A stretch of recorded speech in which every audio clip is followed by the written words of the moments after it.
Good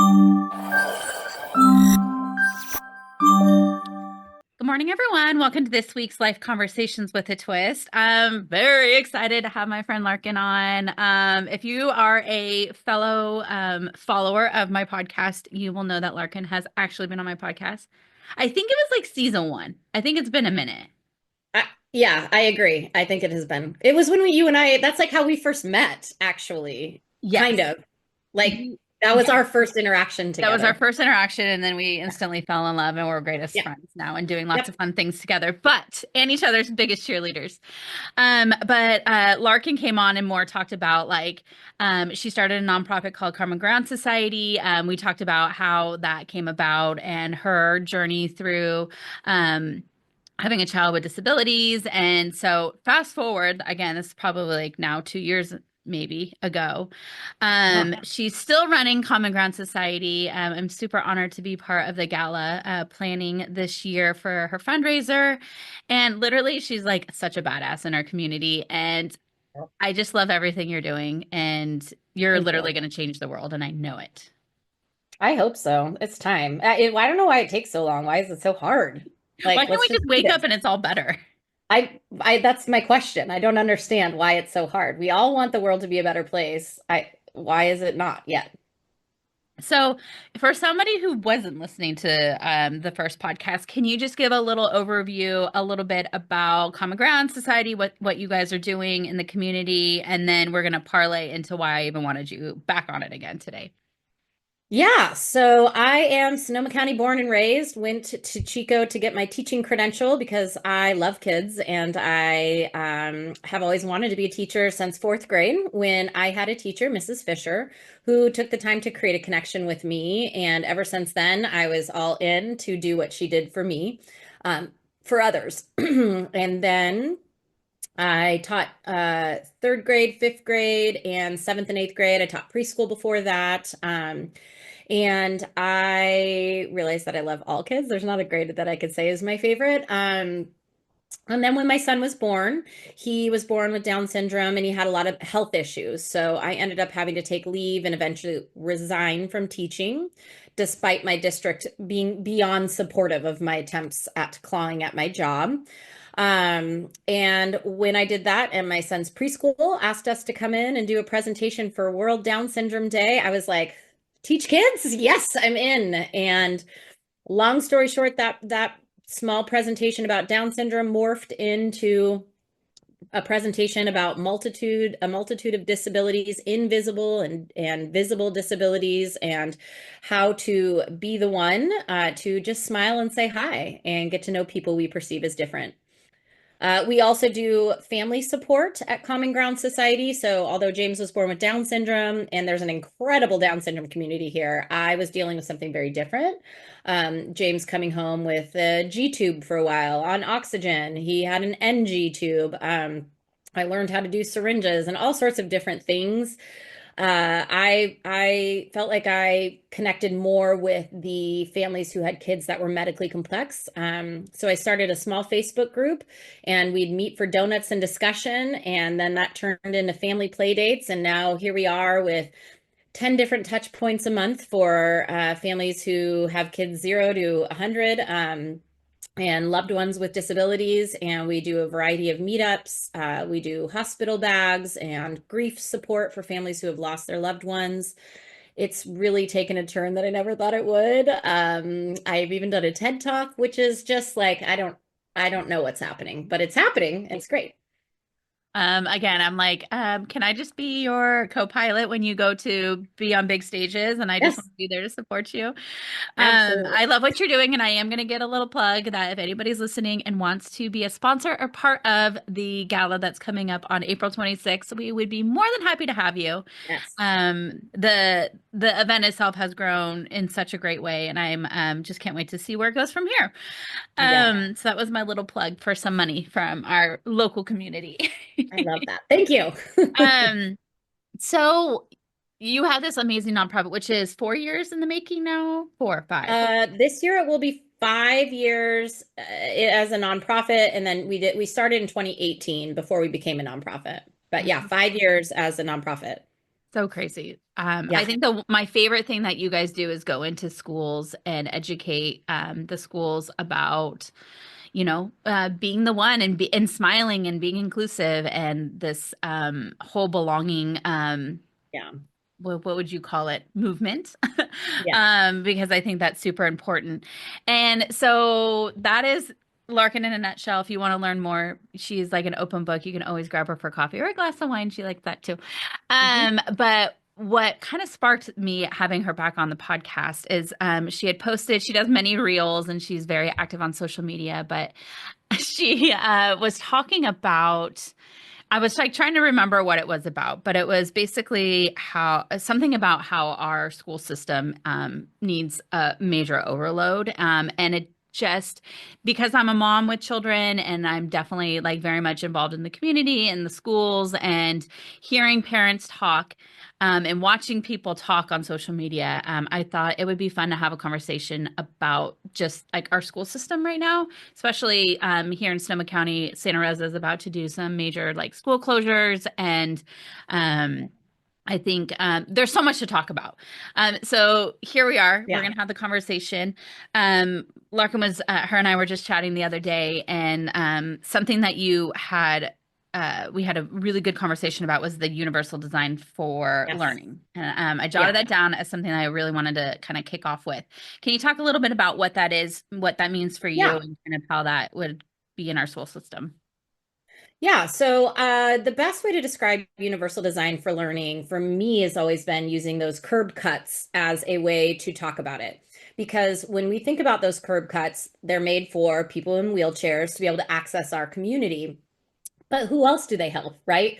Runners, skateboarders, people with strollers. The list is endless. That simple modification that allowed access in turn helps so many others. And the same thing is in education.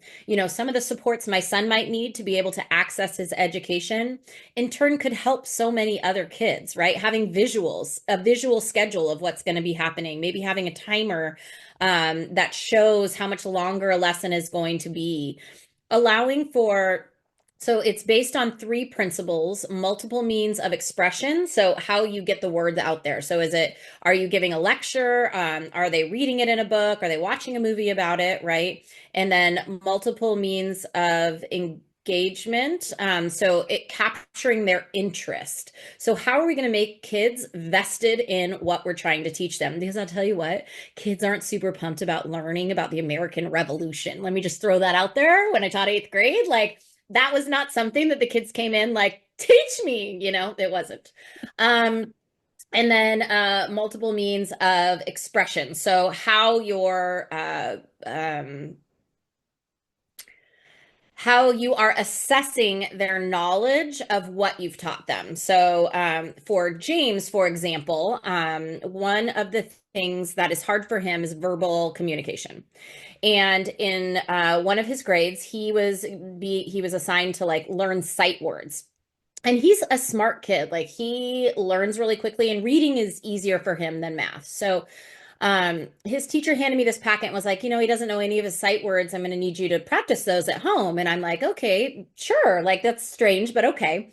So we go home and I practice them with him, and I'm like, well, he knows all of these words. So I go back, and the teacher and we have a great relationship, and it's always problem solving, right? Because we're always trying to learn and be understanding that we all learn in different ways. And that's one of the blessings we've had in James's education. And I said, how are you assessing his ability to communicate, like know his sight words? And she said, well, he can't say them. And in my mind, I thought, well, he can't speak. So you're currently assessing the way he communicates. You are not assessing his knowledge of the sight words.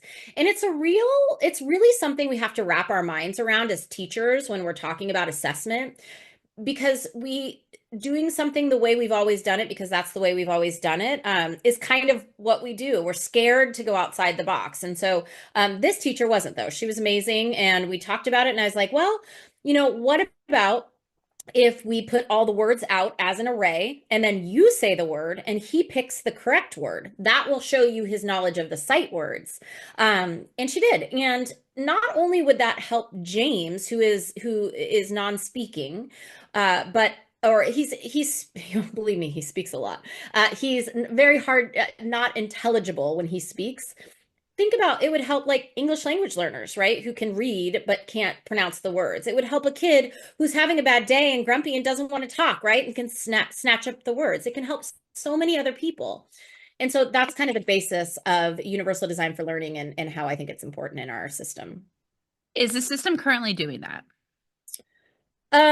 So in California, we are like number 43 out of 47 reporting states in inclusive practices, and using universal design for learnings is one of those really good best practices.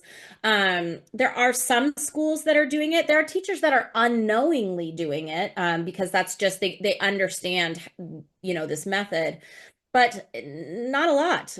Sonoma County Office of Education offered a cohort for universal design for learning, but I heard that just got cut, unfortunately. I could be wrong, but that was like what someone recently said to me. I haven't had time to investigate quite yet. And it's just sad. Our teachers, our support staff, our kids, our families, our parents, everyone, this affects everyone. Absolutely. One of the conversations that we had is like how, like you had mentioned and touched on it, is like how people learn. Like some people are more visual, some Yeah. people are audio, some prefer reading, and like Yeah. everybody kind of learns different ways. And it's so interesting how I feel like times have changed.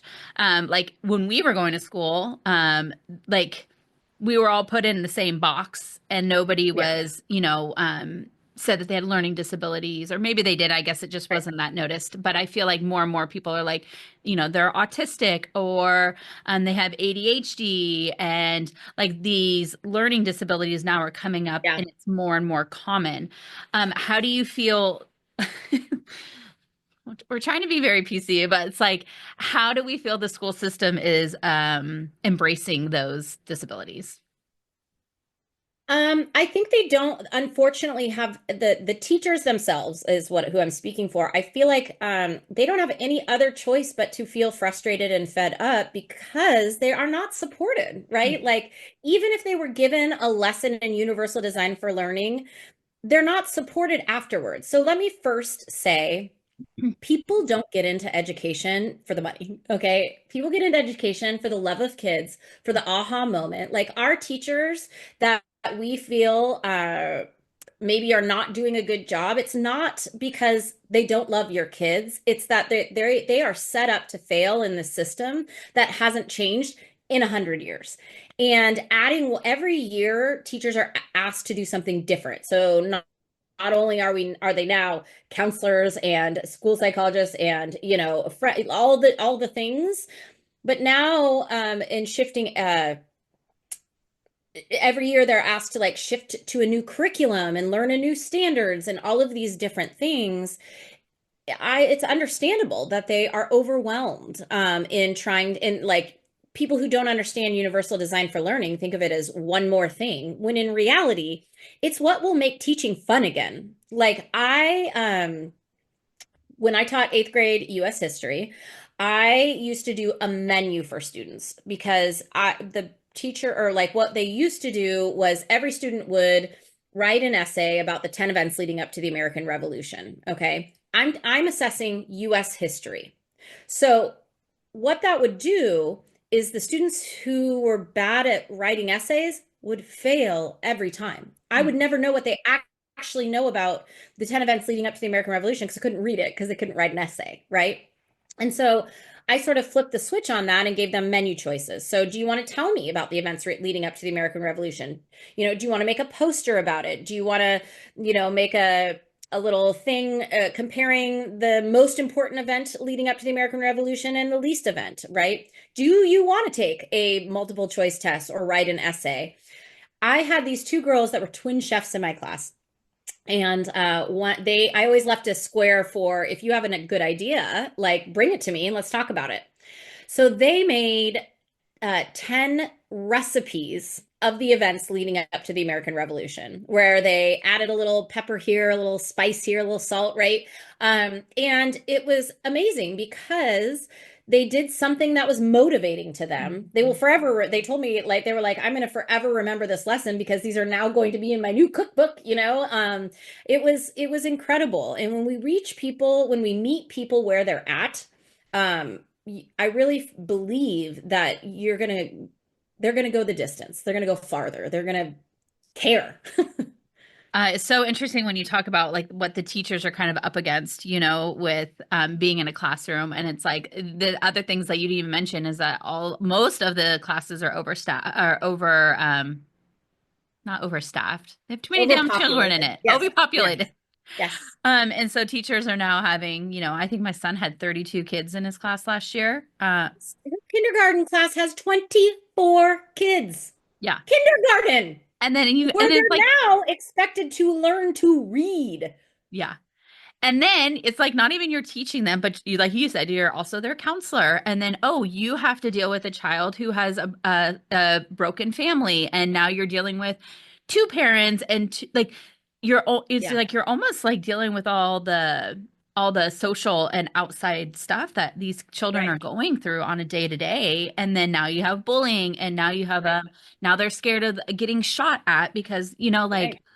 I just get the And chills the because I'm like, fires and the floods and the pandemic. And yeah, and they're not getting paid like anything, and like we're right, expected for them to like lead and educate our children to be the future of this country and our right, world, and like these poor teachers they're not even given the right tools. right. Ugh. Absolutely. And anytime they ask for it or they ask for support, our community is like, oh, those teachers. And it's like, none of you would be where you are without teachers. I don't understand this like belief that teachers are so less than, because it is like teachers should be at the top of the everything. Doctors can't be doctors without teachers. Lawyers can't be lawyers without teachers. I mean, it just our system is so backwards, and we're losing teachers every year because of it, and it's sad. Yeah. And it's like I saw it kind of happen in my son's school where they had to create another class because the classes are overpopulated. And so they brought in another teacher, and then they were all kind of handpicked, like children were handpicked out of classrooms, and parents were upset. And then you have parents that are upset because they don't like the new teacher. Like, we don't get to pick our bosses. We don't Right, get to like pick who, are teaching us. It's right, like let them do what they need to do and let them kind of like figure it out together. But right. I just hear so much rumbling, and you've like nailed the head on a lot of this. And I said to you when we were talking about this, I'm like, how do we change this? Like, this is probably one of the biggest problems in our society. Yeah, How do we yeah. change it? And I would love to hear what you said. Talk. I mean, If you had the magic here's the thing. wand and like we could do it over, how would you see the school system?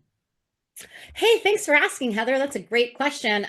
First of all, everyone always talks about how the system is so hard to change, right? It's impossible. We can't change the system. Well, the only way to change the system is to change the system.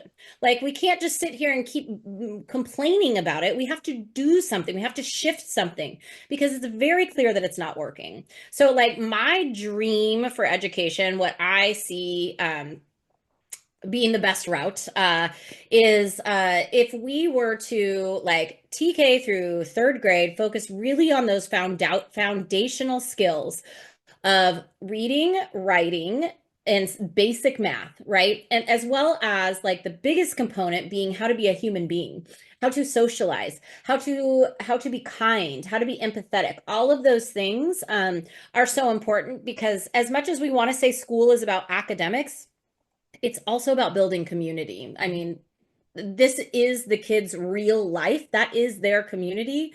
That's what they do all day. So how can we like say it's not?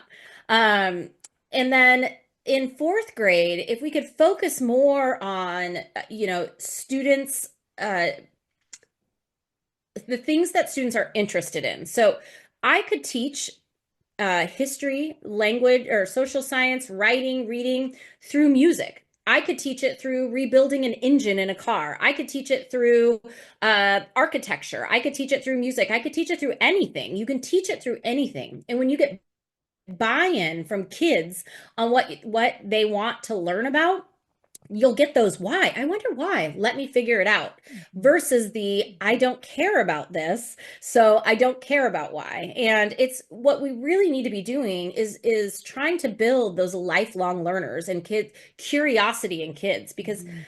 to be honest, we're not only up against everything else in the world, and then we didn't even mention technology and the fact that, kids, June Bell today was like, wanted to be on my phone. She found this like little game where she can cut tomatoes with her finger. And she's like, look how good I'm getting, Mom. And I'm like, honey, that's not real cutting. She's like, no, it's just practice. And I'm like, but it's not like, would you like a knife and would you like to practice on something to get, a banana together or whatever? Like that is real. And it's interesting that kids, she's like, I'm so sorry you didn't have these games when you were little. And I was like, I'm not I'm sorry. sorry. I'm I sorry actually for like you. did things. Like I didn't watch kids play with toys. I played with toys. Oh my God, So, it's so true. Okay, so yeah, fourth, you said fourth to like six would be like leaning into. I think fourth on and allowing kids to sort of in that would be a really hard thing to have all these different projects going and different things happening. It's really if you're going to be reading like when I taught eighth grade history and I was like reading 180 essays, like that's pretty boring. But Mhm. to read an essay and then to watch a short film someone made and to like having all of these different things makes it a little bit more fun for teachers as well. One of the things that's hard as a teacher, again, is focusing and grading and assessing on the topic you're actually teaching. So when a kid gets marked down for having a messy paper or not having a pencil in class or not doing the writing an essay in right form, that's not actually the knowledge that you're assessing. It's just kind of a mindset shift that we need to make. And it would make teaching so much more easier and fun for everyone. But it's that mindset shift. The mindset shift is the biggest part. And that's one of the things that I'm really passionate about and working on. Well, and it's like, God, how, as a parent, would it feel to be like your kid's so excited to go to school today because they Yeah, get to learn about the things that they want to learn about or the way right. that they want to learn? I had mentioned this concept with another friend of mine, and she was like, well, what if, the poor teacher now has to like learn how to teach people in different ways? And I'm like, no, it could be like an assessment where this teacher like, is like teaches visual learners or this teacher, you know what I mean? I'm like, there's a way to get around it so then everyone in the class is like running on the same pace instead of like not. But it's also like you will elicit that curiosity within kids to have them figure it out themselves and problem solve that builds such problem solving skills. Like, okay, so you have a standard that you have to teach, right? Your standard is teaching the colors. I don't know, teaching something, whatever.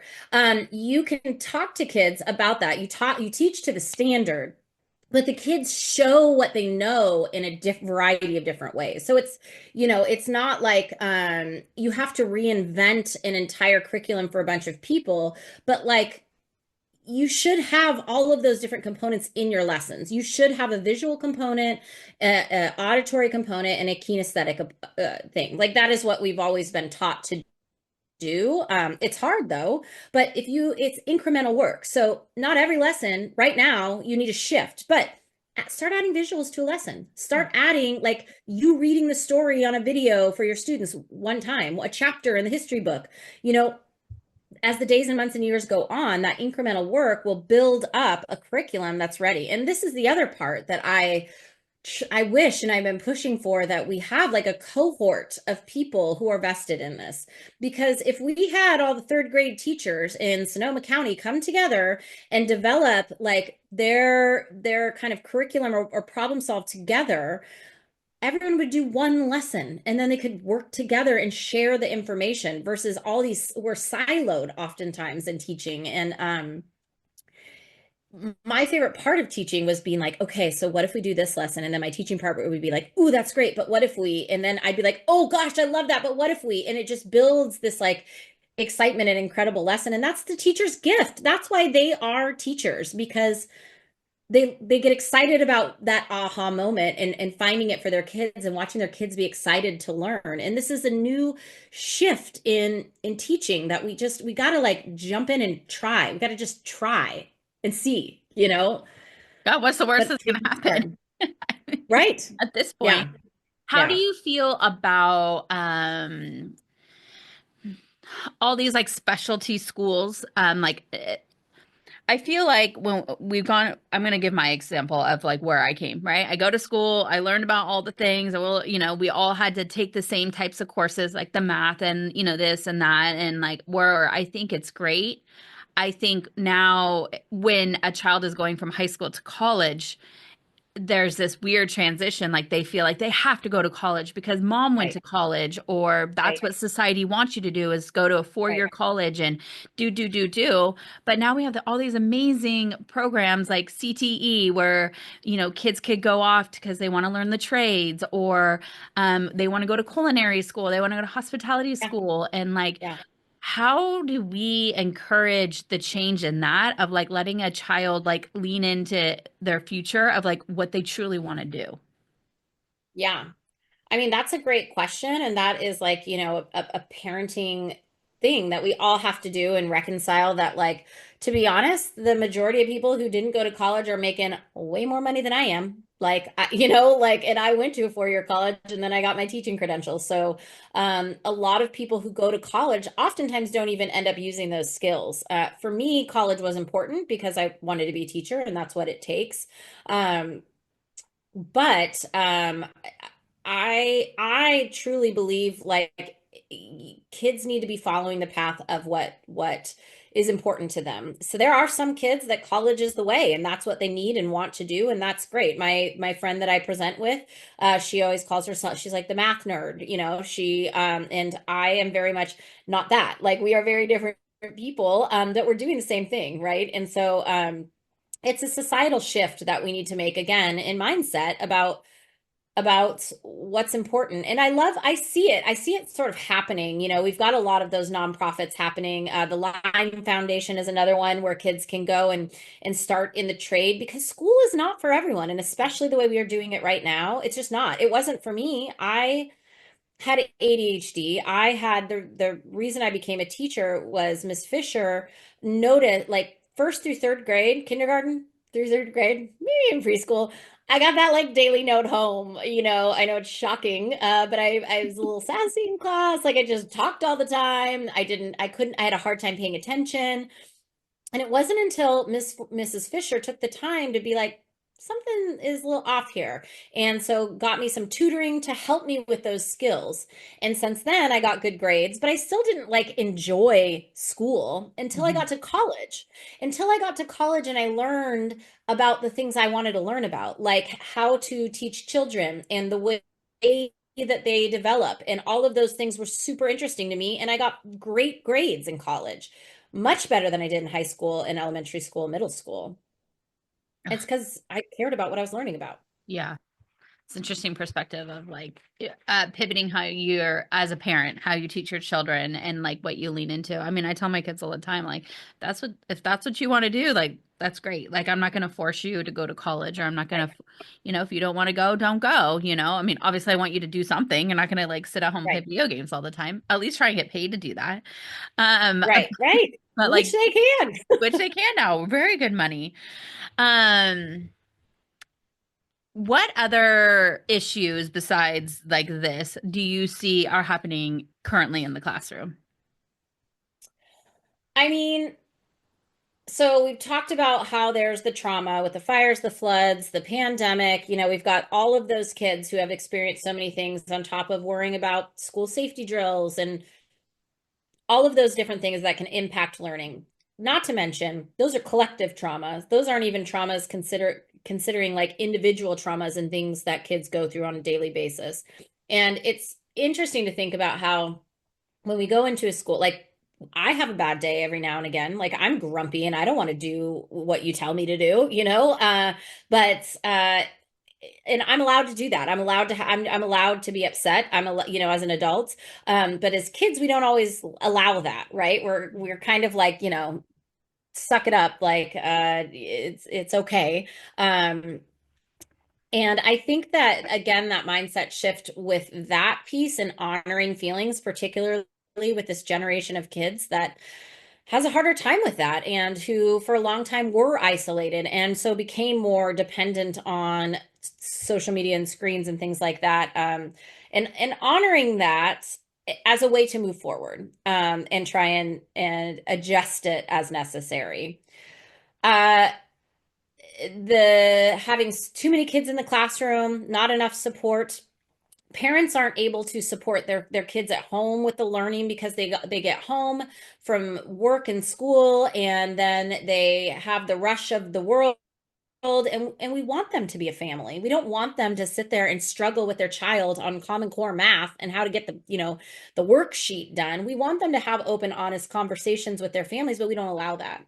And what we don't realize is, like, I mean, we do realize, but our parents are working sometimes one, two jobs. There's not like a stay-at-home person for most families these days. In order to survive, we all are constantly stressed. And so that family component is tough, which then, in turn, makes for the community component tough. School is not just about academics, it's about building that community. And when people don't have the bandwidth to create community and be kind to one another and be mindful, I mean, think about the school drop-off line. Like, Lord help me. I Every always wonder day. who's going to get honked at, is someone going to get run over, like everybody's yelling. It's a whole thing. Um, but again, it's that piece that we are all so stressed and it's so fast paced these days that it's hard to slow down and take a minute and realize, like, our community is our community, from the kids who need the most support, right? Like my son James, he's fully included in his fourth grade class, and to the kids who need the most challenge. Because let's be honest, the kids that are achieving above and beyond, they also get left out because there's this great video by this woman, Shelley Moore, and she talks about this bowling analogy where, as teachers, we're taught to bowl to the head pins, right? We're taught to teach the middle, and then hopefully we'll get the biggest bang for our buck. But there's always, the 7-10 split possibility. The kids who need the most support and the kids who need the most challenge. And generally, we'll get one more chance to help one of them out, but there's always one that's left standing. Mm. And with universal design for learning, it allows for kids to be able to learn the way they need to learn. And like you teach to the pins that are the hardest to reach. So she talks about how she talked to a bowler about how he was hitting, strikes the whole time. And it's because he changed his aim and he aimed for the pins that were the hardest to hit. And so when you have those scaffolds in place for kids like James, it also helps the other kids in the class. And then the kids who don't need those scaffolds, you can take it one further. But you can't not have those scaffolds there in place. And so that's a big part of it.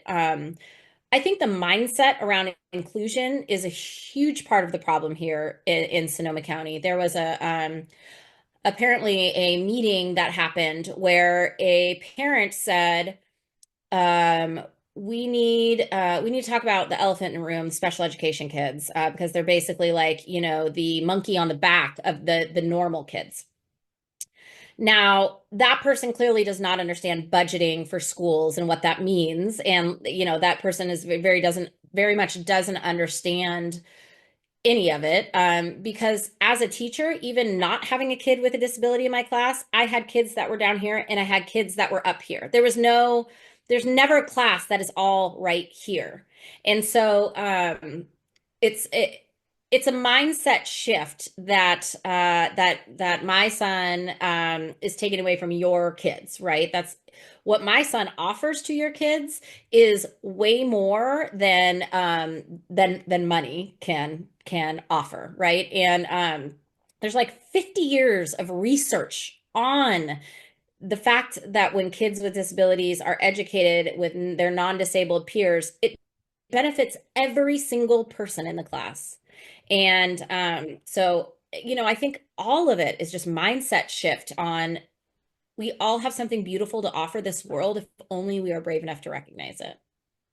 Well, and I think a lot of it comes down to, again, sorry, parents, but like this is part of your responsibility as a parent is to teach your Yeah. children to be kind and to say Yeah. hello and to Yeah. not judge and not discriminate and to be open to every human being as a beautiful human being.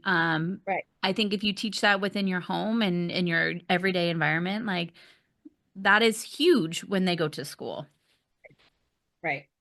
And I mean, to be honest, like that the reason I think our nonprofit has been so successful and our conversations are so impactful is because I am willing to admit that before I had my son, I didn't believe that. I didn't understand it because I didn't have a connection. If you don't Mhm. have a connection to something or someone like disability, they will be othered. You cannot see them as anything other than like they're the helpies and I'm the helper, right? But my Lord, my son has changed my life completely in so many different ways. I mean, I obviously would do anything to make this world easier for him. That's literally my life's purpose in the world these days is to make the world a better place for my son and people with disabilities and everybody to feel like they belong. Because even as a neurotypical, middle class, like white woman who like I went to a Hidden Valley, like I went to a good school. My parents had money, I didn't feel like I belonged. I sometimes still don't feel like I belong. And when I don't feel that way, it's hard to make progress in life and in society and things like that. And so it's interesting to me that we all have this desire to belong, yet we try and take it away from other people that we don't feel uh um are like good enough Like, yeah, we're like to worthy belong, enough. Yeah. worthy. We try and take it away from people who aren't, we don't feel are worthy of belonging, which who is to say who that is? That doesn't, that we're all different. The world needs all kinds of people. Like I could go speak to 750 people in an audience, no problem, but you don't want me doing your taxes. Believe me, like I probably don't even want me doing your budget. Like I have a hard time with that, but like I'm good at other things. And my son is the same way. Like he has a hard time with speaking, but he can make you smile and he is empathetic. He is the first person to run to someone if they're hurt. He's an incredible dancer. I mean, the singing is a little much. It's quite loud every day. I mean, whew.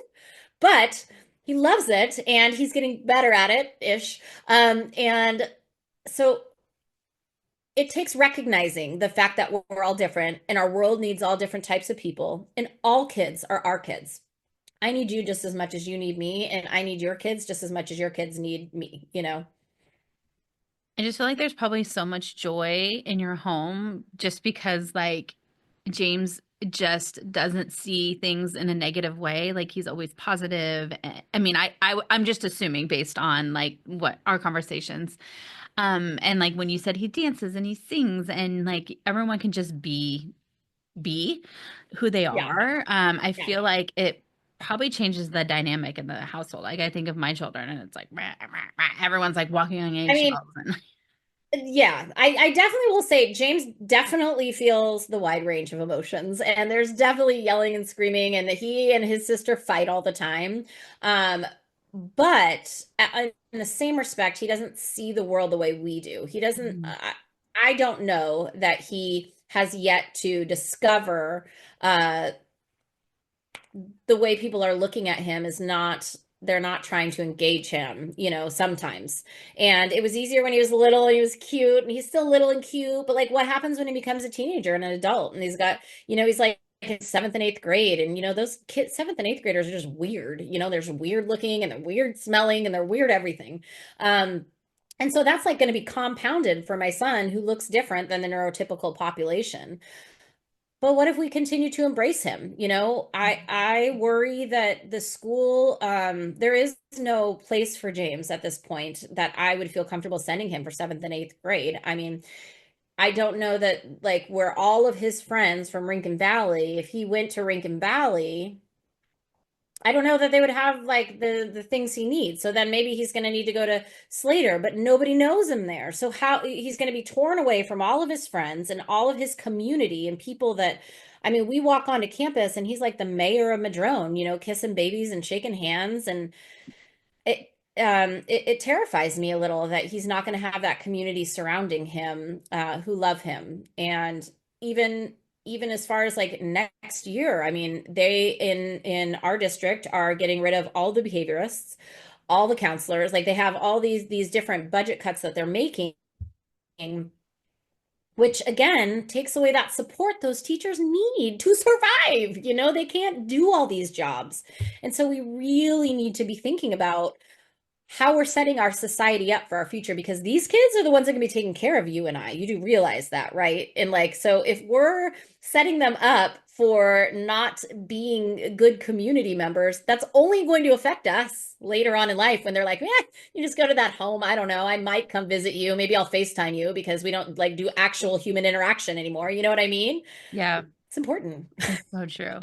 Do when you are becoming a teacher and going through schooling and stuff, do they teach you how to have children in your classroom that need a little extra attention, or do they not? Such a great question. So there's two different types of credentials, which is unfortunate. I feel like everyone should have the same credential. I do understand like some should maybe have a certificate for more highly involved students. And I also would like to preface that I'm not saying there shouldn't be special day classes at all. But what happens in teacher school is that you as a so there's general education teachers and then there's special ed teachers. The unfortunate part about those two titles is what it sounds like is I teach the general education students and you teach the special education students. But in fact, that's wrong. Our credential states what we teach, not who we teach, right? Mhm. So it's different mindset. And then the problem is in our general education class courses, it is like all courses on academics and development and that sort of thing, and one class on behavior and how to do that. Whereas in special education, it is all classes in behavior and like one course in how like curriculum and how to teach like that.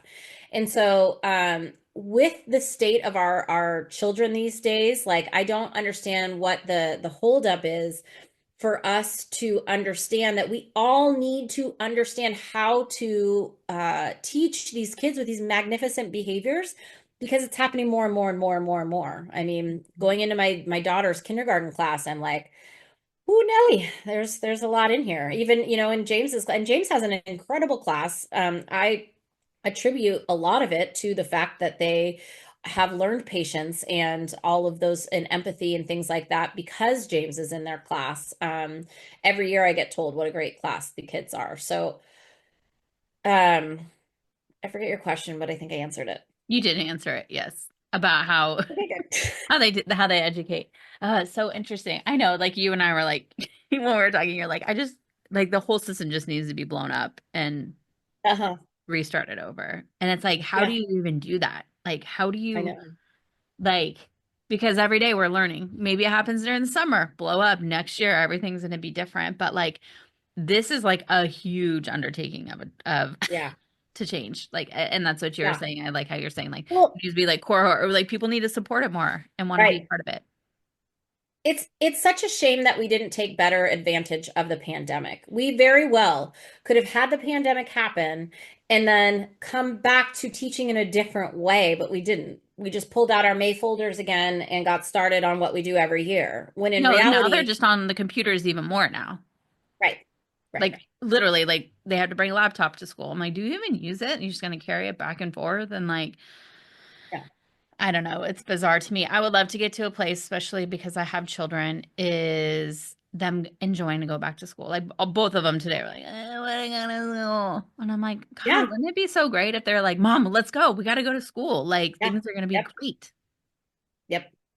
And that's the same for my kids. And it's unfortunate. June Bell, the only reason June Bell was excited this morning is because she had a play date this weekend. She couldn't wait to stay with friends. But everything else, I mean, and she loves her teacher. And James, the problem too is that James like loves his people. He's like the mayor. He loves going and his hi to the people. But um, you know, I just don't know that he's being exactly met where he's at and understood. I think he still is kind of being looked at as a kid with Down syndrome, not James. And believe me, he has an incredible team and he has people that work so hard to make sure that he has access. But sometimes I think even I like miss the mark in and how to support him or how to believe in him. I think there's a lot of like I sometimes feel like I'm the one that holds him back. We've been told at Epicenter, for example, that he could go do like a soccer class with kids there. But I'm always like, oh, I don't know. Like, is he gonna? And then I'm like, why am I doing that? Like, why don't like go to Camp Watom? Like, why do I not even try? I'm just like, no, he can't do it. I don't know. It's my mindset. It's your I'm working mindset, but hard to it's shift also it, believing and but it's still trusting in the system. Like right, it's like you don't believe in trust in the system. You right, don't have confidence that he's going to go to a right, soccer camp and he's going to feel safe and the coach is going to know how to interact with him. Like, right, because that's how our society has made us feel, right. unfortunately. I mean, I think it's changing Yep. for sure. Yeah. But it's going to take a lot of work, Yeah. man. Is there anything that during this conversation that we didn't talk about or anything else that you would love to mention for our community? Yeah, I think that we recognize that there's a problem. We are losing teachers every day. Our funding, our budgets, like all the things is a problem. And we cannot rely solely on teachers to advocate for themselves. We need to be the community members who stand up and advocate for our teachers, advocate for our schools, advocate for our kids. Is our community relies on all of us to come together for the greater good. And I can't do this without you. And believe me, like parents like me who have been constantly advocating just for my child to belong, I'm exhausted. And teachers who have been advocating for your kids to be supported, they're exhausted. Stand up, quit the bitching on social media and get out there and make a difference in a way that is tangible. Write letters, show up to school board meetings, do your part, and I think that we can slowly make progress and make change. I love that. I'm telling you guys, this woman is going to change the world. I know it. I feel it. It's not going to happen overnight, but I know you have the drive and the passion behind it. And I'm here to support you and all the things. So I appreciate you again for coming back on. I'm sure there'll be Absolutely. another amazing topic we will talk about at some point. I But can't I'll wait. put well, I know we personally have lots of conversations a lot, Right.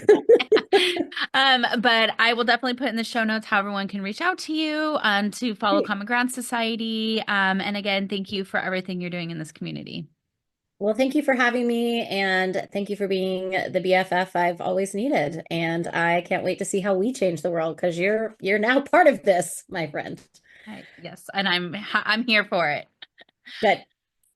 All right. Mwah, mwah. I'll see you soon. Okay.